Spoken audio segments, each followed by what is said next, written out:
Hello दोस्तों, सभी को नमस्कार। उपाध्याय क्लासेस मैं गाँव में आप सभी का स्वागत है। भाई आज मैं आपके लिए लेकर आया हूँ कक्षा 10 की, यानी 2019 का एक गणित का सेट है जो 2019 में आया था। तो भाई आज हम इसको सॉल्व करते हैं। तो भाई पहला प्रश्न है, सही विकल्प चुनकर अपनी उत्तर पुस्तिका में लिखिए। भाई ये ऑब्जेक्टिव पेपर में ऑब्जेक्टिव अगर सही चले गए तो नंबर बढ़ने के चांस हो जाते हैं भाई। तो देखो भाई क्या है पहला प्रश्न, 96 और 4 से 4 का HCF कितना होगा भाई। तो आपके सामने ऑप्शन है 120, 4, 10 और 3। अब भाई HCF का मतलब होता है हाईएस्ट कॉमन फैक्टर, यानी बड़ी ऐसी संख्या, ऐसी बड़ी से बड़ी संख्या कि जिस संख्या से इन दोनों में भाग चला जाए। तो आप देख सकते हो भाई ये 120 है। क्या 120 का भाग 96 में जाएगा? नहीं जाएगा। क्यों? क्योंकि 96 संख्या छोटी है। तो इसका मतलब ये वाला ऑप्शन तो हट गया भाई। अब बात करेंगे भाई, जैसे मान लो ये 10। अब 10 का भाग ना तो 96 में जाएगा ना 404 में जाएगा। क्यों? क्योंकि 10 का नियम क्या होता है भाई? 10 का विभाज्यता का नियम होता है भाई कि किसी भी संख्या के लास्ट में क्या होना चाहिए भाई? लास्ट में होना चाहिए जीरो। तो भाई ना तो यहाँ जीरो है ना यहाँ पर जीरो। तो भाई ये ऑप्शन भी नहीं है। ठीक भाई। अब बात करते हैं जैसे मान लो 3। अब देखो भाई 3 से भाई 96 तो विभाजित हो जाएगा, लेकिन 4 से 4 विभाजित नहीं होगा। क्योंकि 3 का नियम भाई क्या है कि सभी संख्याओं का जोड़, जैसे 4 और 4 8, 3 के पाड़े में 8 आते हैं? नहीं आते। तो ये ऑप्शन भी नहीं है भाई। तो भाई ऑप्शन कौन सा होगा? ऑप्शन होगा बी। ऑप्शन कौन सा होगा? बी। क्योंकि देखो 4 से 96 डिवाइड हो जाएगा और 4 से ही 4 से 4 में भाग चला जाएगा। तो ऑप्शन कौन सा है भाई? बी। इसी प्रकार भाई हम बात करेंगे दूसरा, यदि द्विघात बहुपद ax² plus bx plus c के शून्यक अल्फ़ा और बीटा हैं तो अल्फ़ा इंटू बीटा का मान क्या होगा भाई। अब भाई अल्फ़ा इंटू बीटा का मान पूछा है, यानी गुणनफल पूछा है। अब गुणनफल भाई होता है c/a। क्या होता है? c/a। ये ऑप्शन है भाई, ना कि ये वाला a/c minus c/a minus a/c। ये तीनों ऑप्शन गलत है। सही ऑप्शन कौन सा है भाई? c/a। इसी प्रकार भाई देखेंगे, बहुपद x² - 3 के शून्यक होंगे। तो भाई देखो इसे हम थोड़ा सॉल्व करते हैं। x² - 3 के शून्यक है भाई। तो देखो x² - 3, इसके हमें शून्य निकालना है भाई। तो बराबर में क्या लगाएंगे? जीरो। अब देखो भाई x², 3 बराबर किस तरफ जाएगा? किसका हो जाएगा? प्लस का। तो भाई x बराबर देखो वर्ग हटेगा तो क्या लगेगा भाई? वर्गमूल का चिन्ह लग जाएगा। और क्या लगेगा भाई? Plus minus. तो यानी x का मान आ गया प्लस माइनस करड़ी 3। तो भाई यही आंसर है। देखो भाई प्लस माइनस करड़ी 3। ठीक है भाई। और ऑप्शन में आपको दिखाई दे रहा है? कुछ नहीं दिखाई दे रहा। तो यानी आंसर हो गया प्लस माइनस करड़ी 3। अब भाई कह रहा है, चौथा सवाल है, a1/a2 बराबर b1/b2 बराबर नहीं है c1/c2। तो समीकरण निकाय a1x plus b1y plus c1 बराबर 0 तथा a2x plus b2y plus c2 बराबर 0, इन चारों में से किसके लिए ये हल है? तो भाई इसको भी देखते हैं। भाई हमने आपको 3 अध्याय में बताया है कि ये 3 कंडीशन होती हैं। a1/a2 बराबर नहीं है b1/b2। दूसरा है भाई a1/a2 बराबर b1/b2 बराबर नहीं है c1/c2। तीसरी कंडीशन भाई कौन सी है? तीसरी कंडीशन है भाई a1/a2 बराबर b1/b2 बराबर c1/c2। अब भाई आप देख सकते हो, अगर ये वाली कंडीशन बनती है तब क्या नाम होता है भाई? तब रेखाएं हो जाए यानी अद्वितीय हल। क्या हो जाएगा भाई? अद्वितीय हल। ठीक भाई। एक नाम इसका और है कि रेखाएं कैसी हैं? प्रतिच्छेदी। प्रतिच्छेदी। और एक नाम और है भाई, क्या नाम है? संगत। तो इन तीनों नामों में से भाई वो आपसे कुछ भी पूछ सकता है। तो याद रखना इन तीनों के लिए कौन सी कंडीशन बनेगी? a1/a2 बराबर नहीं है b1/b2। इसी प्रकार दूसरे के लिए देखो भाई a1/a2 बराबर, यानी ये दोनों रेखाएं बराबर हैं, इन दोनों के मान बराबर हैं, लेकिन तीसरे के लिए बराबर नहीं है। तो भाई इसके लिए हो जाएगा, एक तो होता है समांतर, क्या होता है भाई, समांतर। दूसरा होता है कोई हल नहीं, कोई हल नहीं। और एक होता है भाई असंगत, क्या होता है भाई, असंगत। तो इन तीनों के लिए भाई ये नाम है। ठीक भाई। अब आते बात तीसरे पे। अगर तीनों के मान आपस में बराबर हैं, कैसे हैं, तीनों के मान आपस में बराबर, तो भाई क्या हो जाएगा, इसका हो जाएगा एक नाम है अनंततः अनेक हल। ठीक भाई, अनंततः अनेक हल। दूसरा है संपाती, रेखाएं कैसी हैं, संपाती हैं। और तीसरा नाम है भाई आश्रित संगत। क्या नाम है भाई, आश्रित संगत। तो ये भाई हमने आपको इन तीनों के बारे में बता दिया। 3 अध्याय में से ये इस प्रकार से आपसे पूछ सकता है। ठीक भाई। तो भाई इसमें प्रश्न क्रमांक 4 का ऑप्शन कौन सा हो जाएगा, यानी ये दोनों बराबर हैं और तीसरा बराबर नहीं है।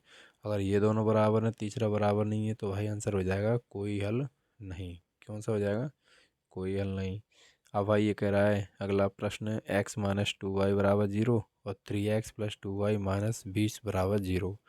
तो भाई देख सकते हो, x-2y बराबर 0, x-2y बराबर 0। और भाई दूसरा क्या है, 3x+4y, 3x+4y -20 बराबर 0। ठीक भाई। अब इसको देखो भाई, इसको सही बना लो। देखो a1 1 हो गया, a2 3 हो गया, b1 -2, b2 4। अब आप इन्हीं दोनों को देख के बता सकते हो, जैसे 2 एकम 2, 2 दूनी 4। यानी अब आप हमें एक बात बताओ कि 1/3 और 1/2 क्या ये दोनों बराबर हैं, क्या ये दोनों बराबर हैं, बराबर नहीं है। बराबर नहीं है तो भाई कौन सी कंडीशन लगेगी, a1/a2 बराबर नहीं है b1/b2, b1/b2। तो भाई या तो ये हो जाएगा अद्वितीय हल, या प्रतिच्छेदी, या संगत। इन तीनों नामों में से कोई भी नाम आ सकता है।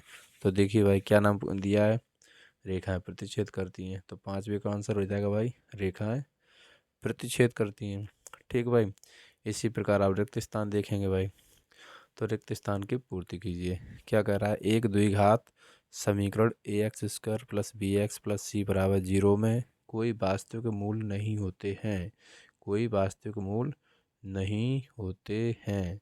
यदि क्या होगा, तो भाई देखो हमने ये 4 अध्याय का है, तो भाई हमने आपके लिए बताया था। देखो b² - 4ac, b² - 4ac का मान अगर 0 से बड़ा है, b² - 4ac का मान अगर 0 से बड़ा है, तो मूल कैसे हो जाएंगे भाई, तो मूल हो जाएंगे भाई वास्तविक। कैसे हो जाएंगे, मूल हो जाएंगे वास्तविक। ठीक भाई। अब दूसरा देखो भाई, दूसरा हमने आपको बताया कि b² - 4ac का मान अगर 0 से छोटा है, 0 से छोटा है, तो भाई मूल वास्तविक नहीं है, मूल वास्तविक नहीं है। या ऐसे बोल सकते हैं कि मूल काल्पनिक है, मूल काल्पनिक है।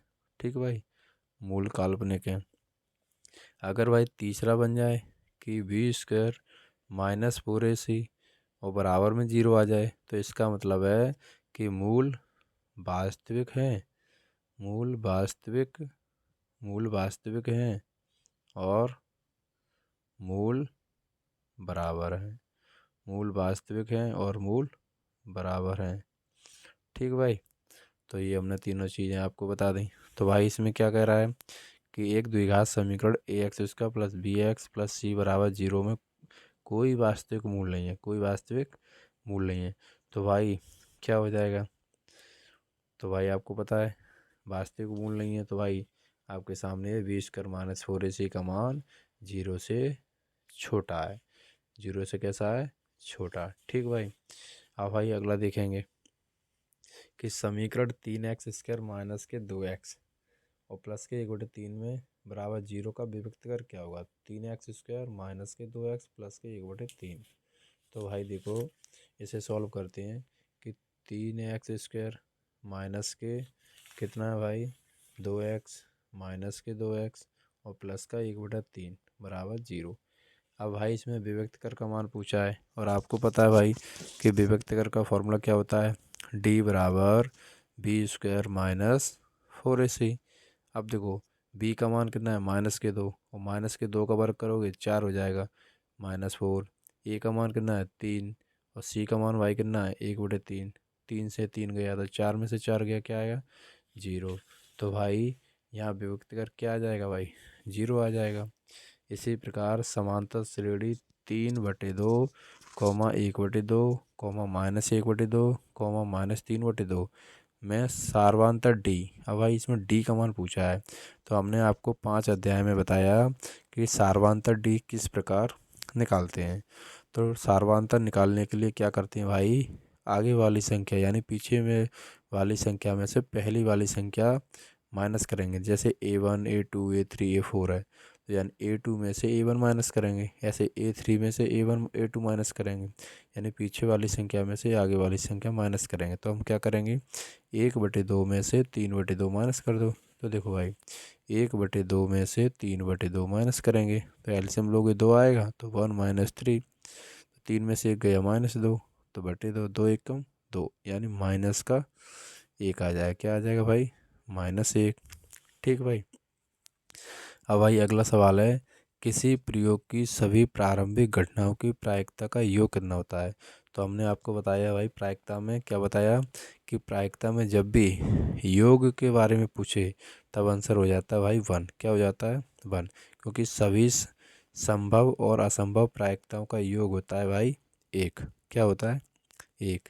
इसके लिए आप ये फॉर्मूला भी याद कर सकते हो भाई कि P प्रायिकता यानी होने की प्रायिकता प्लस ना होने की प्रायिकता, इसका जोड़ होता है 1। क्या होता है भाई 1। इसी प्रकार भाई कोण थीटा वाले त्रिज्यखंड का क्षेत्रफल का सूत्र। तो भाई त्रिज्यखंड के क्षेत्रफल का सूत्र भाई क्या होता है आपको पता है, क्या होता है भाई πr² थीटा बटे 360 डिग्री। πr² थीटा बटे 360 डिग्री ये होता है भाई त्रिज्यखंड के लिए। और अगर चाप की लंबाई के लिए पूछे भाई तो होता है 2πr थीटा बटे 360 डिग्री। 2πr थीटा बटे 360 डिग्री। तो भाई ये 11 अध्याय का फॉर्मूला है। अगला भाई देखो अगला बात करेंगे अगले सवाल की कि निम्नलिखित में से सत्य और असत्य बताइए। तो भाई पहला सवाल क्या है, वृत्त के केंद्र से जीवा पर डाला गया लंब जीवा को समद्वायित करता है। तो भाई ये बात सत्य है। कैसे, इसको देखो यहाँ, जैसे मान लो ये एक वृत्त है ठीक भाई और ये केंद्र बीच में और ये एक जीवा है। अब भाई कह रहा है कि वृत्त के केंद्र से जीवा पर डाला गया लंब जीवा को समद्वाजित का मतलब है समान 2 भागों में बांटता है। जैसे मान लो ये जीवा टोटल 4 सेंटीमीटर की है तो ये भाई 2 सेंटीमीटर ये हो जाएगा, 2 सेंटीमीटर ये हो जाएगा। तो यानी वृत्त के केंद्र से जीवा पर डाला गया लंब जीवा को समान 2 भागों में बांटता है यानी समद्वाजित करता है। तो ये बात सही है, तो ये राइट हो जाएगा, सत्य हो जाएगा। अब कह रहा भाई सभी वर्ग समरूप होते हैं, तो सही बात है। सभी वर्ग कैसे होते हैं, समरूप होते हैं, चाहे वर्ग छोटा हो चाहे वर्ग बड़ा हो। ये भी दोनों का रूप एक जैसे हैं तो सभी वर्ग समरूप हो जाएंगे, ये बात भी सही है। अगला कह रहा है समकोण त्रिभुज का क्षेत्रफल 1/2 गुणा आधार गुणा शीर्षलंब होता है। तो हाँ भाई समकोण त्रिभुज का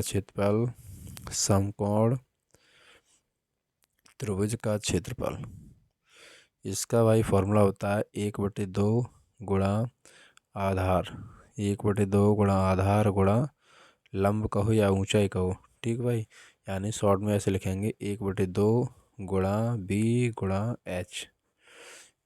ठीक, आधार गुणा ऊंचाई। अब भाई ये बात भी सही है। अब अगला है वृत्त को 2 बिंदुओं पर प्रतिच्छेद करने वाली रेखा को छेदक रेखा कहते हैं। तो भाई ये बात भी सत्य है। जैसे ये वृत्त है, अब भाई एक बिंदु मान लो ये रहा, एक बिंदु ये रहा, अब इसको एक प्रतिच्छेद मतलब रेखा पार कर रही है, 2 बिंदुओं को प्रतिच्छेद कर रही है, दो बिंदु को क्या कर रही है, प्रतिच्छेद। तो भाई प्रतिच्छेद कर रही है तो इसको नाम दे देंगे छेदक रेखा। और भाई इसका एक नाम और है, क्या नाम है, इसको बोलेंगे त्रियक, त्रियक छेदी रेखा, त्रियक छेदी रेखा या प्रतिच्छेदी रेखा, प्रतिच्छेदी रेखा। ठीक भाई, तो ये नाम आप याद रखना। तो भाई ये भी सत्य है।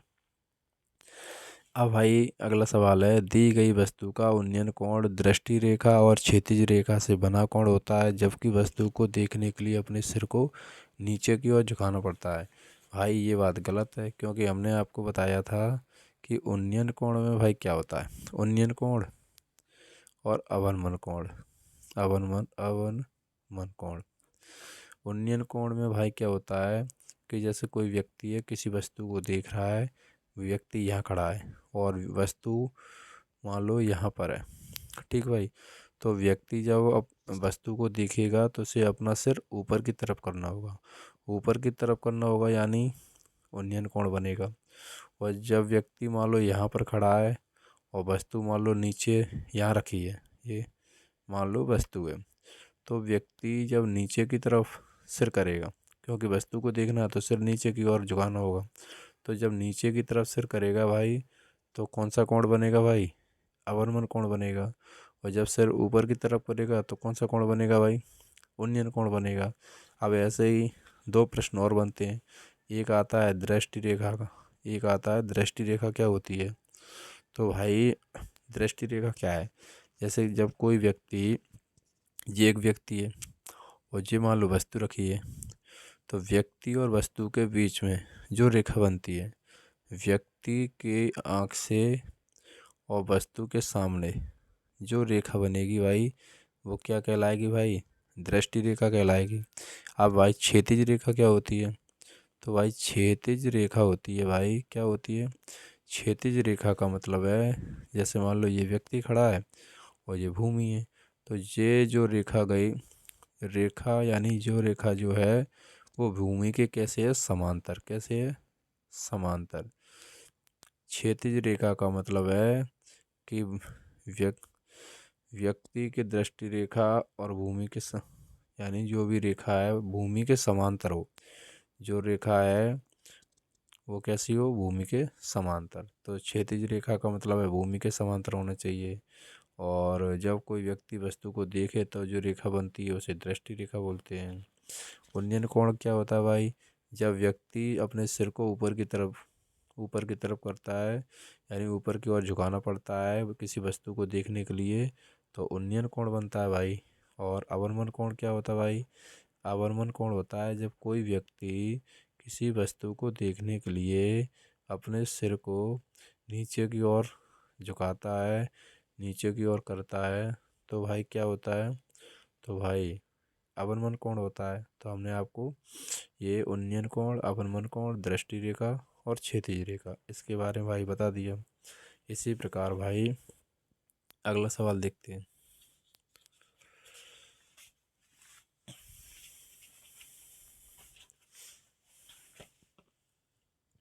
अगला सवाल है भाई, प्रत्येक का एक शब्द या एक वाक्य में उत्तर दीजिए। जैसे भाई ये लिखा है 1,2,3,4,5 का समांतर माध्य क्या होगा, समांतर माध्य क्या होगा।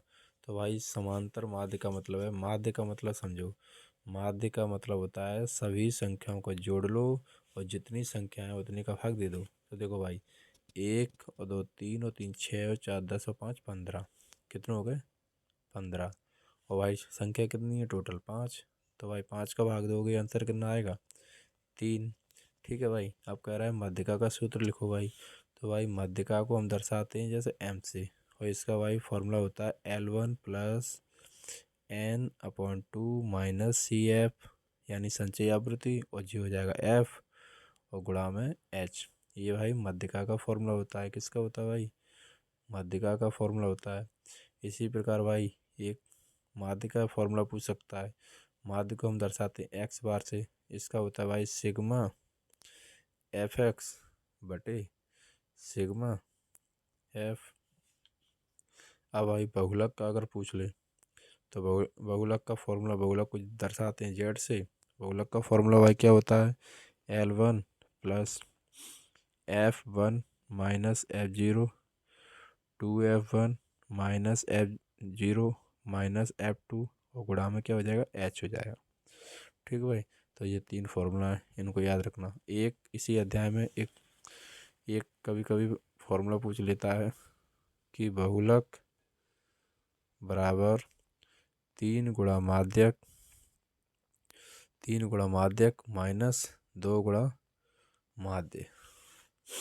तो भाई ये, उसके बाद देखो भाई, घटना ई की प्रायिकता प्लस घटना ई नहीं की प्रायिकता का मान होता है। तो हमने आपको बताया ये एक होता है, क्योंकि प्लस का चिन्ह लगा है, प्लस यानी जोड़।